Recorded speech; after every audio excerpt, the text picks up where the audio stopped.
நாம் சிந்திப்போம். அம்பிகை தனது திருமுலை பாலை குமாரனுக்கு அளித்த பிறகு பொய்கையிலிருந்து எடுத்துச் சென்று பெருமான் முன்னால் நிறுத்தி அவனை சிவபெருமானின் திருவடிகளில் விழுந்து வணங்கச் செய்தாள். சிவபெருமான் தனது மகனை அன்போடு எடுத்து அணைத்து மகிழ்ந்தான். பின்னர் ஈசன் அம்பிகையை ஒரு கரத்தால் அணைத்தபடி குமாரனை தனக்கும் தேவிக்கும் இடையில் இருத்தினான். நறுமணம் கமழும் கூந்தலை உடைய பிராட்டிக்கும் எம்பெருமானுக்கும் இடையில் குமரன் இருந்திடும் பான்மை எவ்வாறு இருந்தது தெரியுமா? இரவுக்கும் பகலுக்கும் இடையே நடுவே மாலை வேளை இருப்பது போல் தோன்றியது.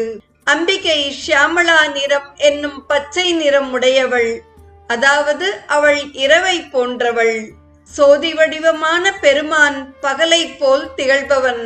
காண்பார் கண்களை களிகூறச் செய்யும் செவ்வொளி கொண்டவனான முருகன் அந்திவேளை அல்லது மாலை பொழுதை ஒத்து திகழ்ந்தான்.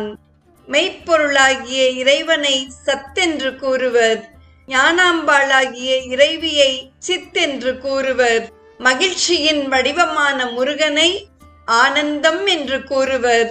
இவை மூன்றும் சேர்ந்தே சத்கூட்டல் சித்கூட்டல் ஆனந்தம் என்பது சச்சிதானந்தம் என்று ஆயிற்று. சிவபெருமானுக்கு 64 வடிவங்கள் உள்ளன. அவற்றுள் 25